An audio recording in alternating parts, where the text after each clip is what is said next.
안녕하세요. 작가 김세입니다. 오늘은 최강유가 함께하고 있는데요. 아이가 말대답을 하거나 거짓말을 하거나 사람을 때리거나 싸울 때, 그럴 때 진짜 엄마 되게 난감하잖아요. 특히 내가 아는 엄마 애를 때리면 그나마 조금 약간 커뮤니케이션 해야 되는데, 정말 하나도 모르는 집 애랑 뭔가 이렇게 갈등이 있거나 그러면 정말 어떻게 해야 되나 막 이런 생각이 들잖아요. 그거에 대해서 236페이지에서 좀 자세히 나와 있어요. 뒤쪽으로. 네. 그래서 요거를 한번 훈육의 기술을 한번 다뤄볼까 합니다. 벌 죽이는 효과가 없어요. 벌 죽이는 효과가 없고, 처벌은요, 수많은 연구에 따르면 처벌은 훈육 효과가 제일 낮대요. 처벌을 한다는 건 엄마가 그냥 화풀이 하는 거, 아빠가 화풀이 하는 거, 제가 보기엔 그건 것 같아요. 엄마가 뭔가 다른 갈등이 있고 힘들 때 애까지 이제 애가 만만하니까 애한테 화를 내는 경우가 있죠. 물론 화가 정말 나는 경우도 있긴 하지만 이 아이가 미숙하다는 걸 감안하면 엄마의 분노를 그 아이한테 그렇게까지 표출하는 게 아무런 훈육의 그런 성과가 없거든요. 저도 이 말 하면서 되게 많이 찔리긴 하는데. 근데 저도 노력하고 성장하고 있으니까 그럼 제가 이걸 보고 배운 내용들을 여러분께 알려드릴게요. 가슴이 너무 아프네. 제가 첫째 때는 잘 몰라가지고 훈육을 이제 잘 못했거든요. 그러니까 근데 둘째, 셋째부터는 지금 훨씬 나아지고 있는데 요거를 아시면 네, 제가 겪었던 시행착오를 여러분은 훨씬 더 줄이고 아이들한테 사랑하는 시간을 더 많이 보낼 수 있지 않을까 생각합니다. 몇 번을 말해야 알아들어! 이런 잔소리는 효과가 아주 낮다고 합니다. 그래서 어떻게 하냐? 이렇게 말하시지 말고 설교를 늘어놓지 말고 그 새로운 기술, 내가 이 아이가 익혔으면 하는 바라는 그 기술을 알려줘야 된대요. 알려줘야 된대요. 네.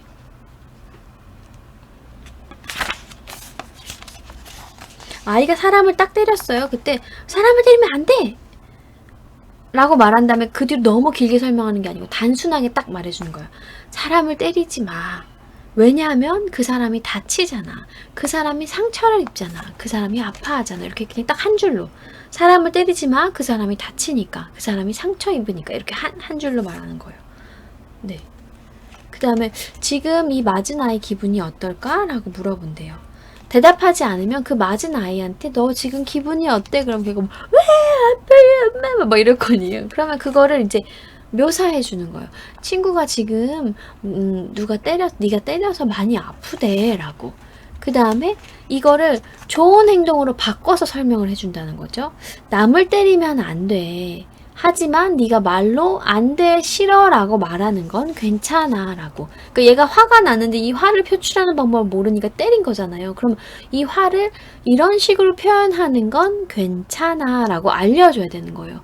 애들이 보통 실수를 하는 경우는 내가 새로운 감정을 느끼게 된 거예요. 화라던가 질투라던가 어떤 여러 가지 감정들이 있는데 이거를 표출해야 되는데 어떻게 표출하는지 모르니까 엄마가 잘 알려주지 않으면 얘는 배울 방법이 없는 거예요. 그러니까 부모의 역할은 알려주는 사람이거든요. 알려줘야 돼요.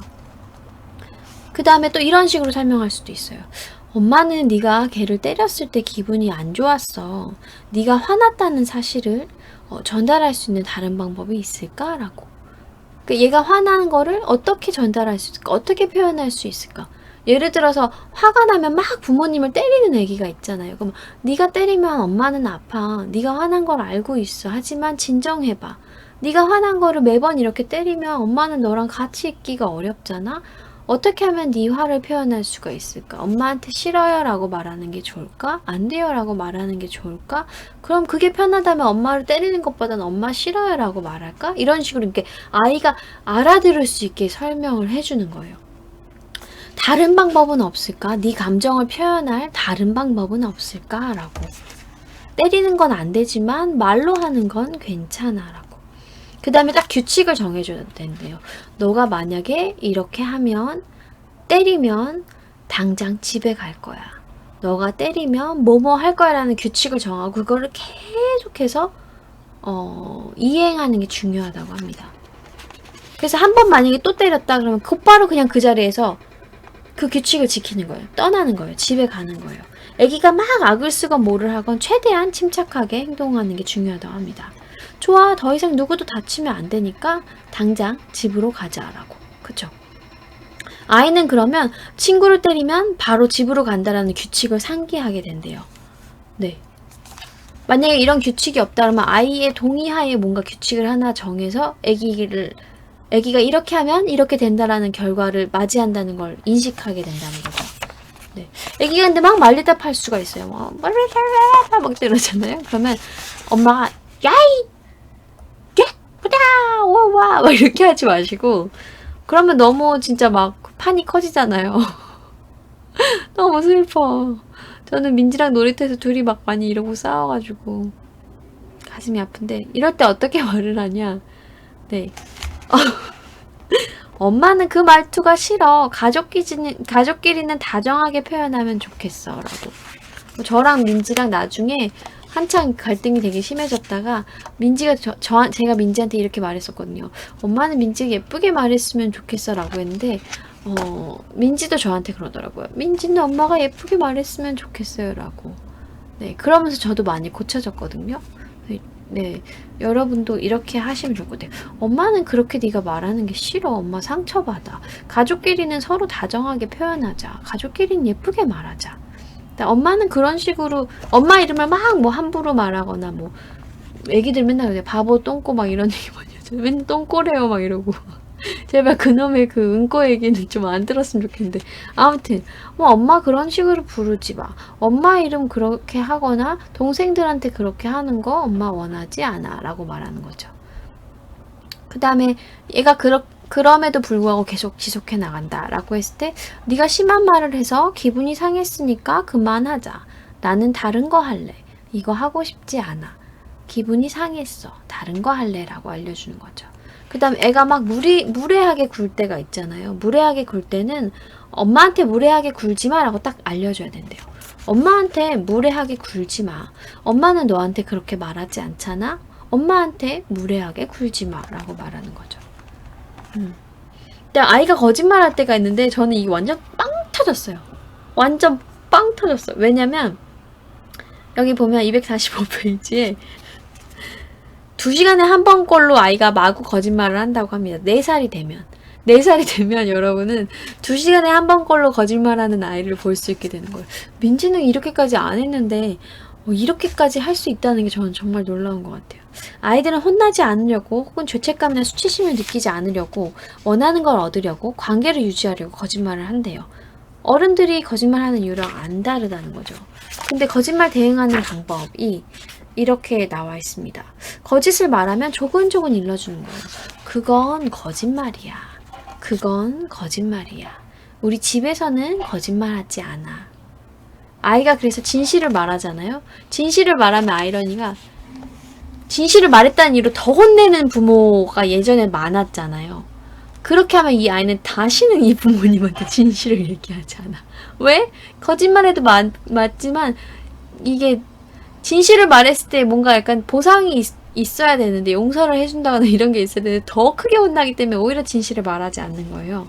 그러니까 진실을 말했을 때 그게 아무리 화나는 일이더라도 이 아이가 다시 나에게 마음을 열고 말하게 하려면 이렇게 말을 해야 돼요. 적어보세요 한번.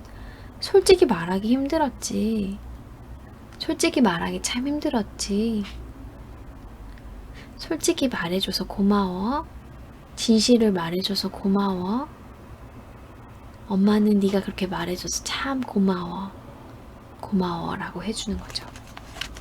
한 연구에 따르면 부모가 아이한테 너 솔직히 말하지 못해! 라고 요구하기 전에 어린 시절에 실수를 했다가 솔직하게 고백한 어떤 일화 같은 게 있나 봐요. 그런 것들을 얘기해주면 좋다는 거죠. 여기 예시로 나왔던 건 조지 워싱턴 대통령이 어린 시절에 아빠가 아끼는 벚나무를 잘랐대요, 실수로. 근데 솔직하게 고백을 하고 용서받았다는 스토리가 있대요. 그러니까 솔직하게 고백하면 용서를 받는다라고 얘기를 하잖아요. 그러면 이 아이가 그런 일화를 자꾸 들려주면 진실을 말할 가능성이 되게 커진대요. 근데 반면에 양치기 소년, 거짓말하는 예시를 자꾸 읽어주면 거짓말이 더 늘어난다는 거죠.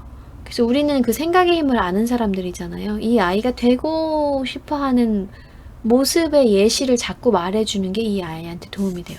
너 자꾸 그런 식으로 하면 거짓말쟁이 된다! 이렇게 하는 게 아니고, 거짓말을 할 수도 있지. 하지만, 솔직하게 말해주면 좋겠어. 옛날에 말이야, 이렇게 이런 사람이 있었는데 되게 무서웠지만 엄마 아빠한테 솔직하게 말해줘서 결국은 이렇게 됐지라고 이렇게 아이가 솔직하게 얘기해도 괜찮구나. 무서운 일이 벌어지지 않구나라고 질의 두려움에 사로잡히지 않도록 하는 게 중요할 것 같아요. 저는 이게 그리고 너무 중요한 게 저 같은 경우는 좀 힘든 일들이 많았잖아요. 어린 시절에. 저는 뭐 이렇게 안 좋은 일들을 겪었을 때 그게 내 탓이 아닌데 엄마 아빠한테 혼날까봐 말을 못하게 되는 상황이 있었거든요. 그 진실을 말했을 때 두려웠던 거예요.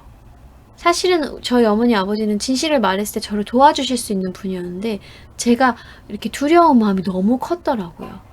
근데 생각을 해보면 부모님이 너무 바쁘셔서 함께 있는 시간이 적어서 솔직하게 말했을 때 이렇게 솔직하게 말해도 괜찮다라는 거를 제가 인식하기에는 너무 함께 있는 시간이 짧았었던 것 같아요. 그래서 여러분은 당신의 아이가 정말 힘든 일을 겪고 자기를 책망하는 어떤 그런 비밀스러운 일들이 생겼을 때 그거를 털어놓을 수 있는 나는 너한테 정말 친구 같은 그리고 너그럽고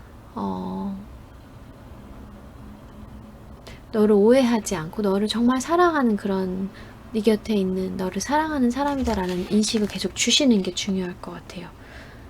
제일 중요한 건 아이를 몰아세우면 안 된대요.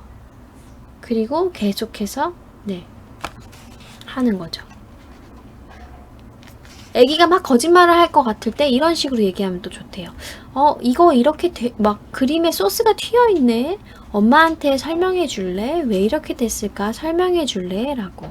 그 다음에 장난감 너 왜 훔쳐왔어? 이게 아니고 네가 친구 장난감을 가지고 있네. 이거 같이 돌려주러 갈까? 라고. 얘가 만약에 훔쳤다고 해도 가지고 있네. 돌려주러 갈까랑 이 도둑아! 라고는 완전 차원이 다른 거거든요. 그쵸? 네가 친구 장난감을 가지고 있네. 우리 돌려주러 가자. 그래서 꼭 돌려주는 거예요. 그 다음에 너 왜 이걸 망가뜨렸어? 라고 하는 게 아니고 엄마가 네가 이 문을 망가뜨리는 걸 봤는데 이렇게 망가뜨릴 땐 엄마한테 말해줘야 돼. 그래야지 엄마가 고치지. 라고. 이걸 말해줘야지 내가 고친다라고. 네가 말을 하는 이유는 엄마가 이걸 고치기 위해서지 너를 혼내기 위함이 아니다라는 걸 이제 인식을 시켜주는 거죠. 그 다음에 야, 방 더럽잖아.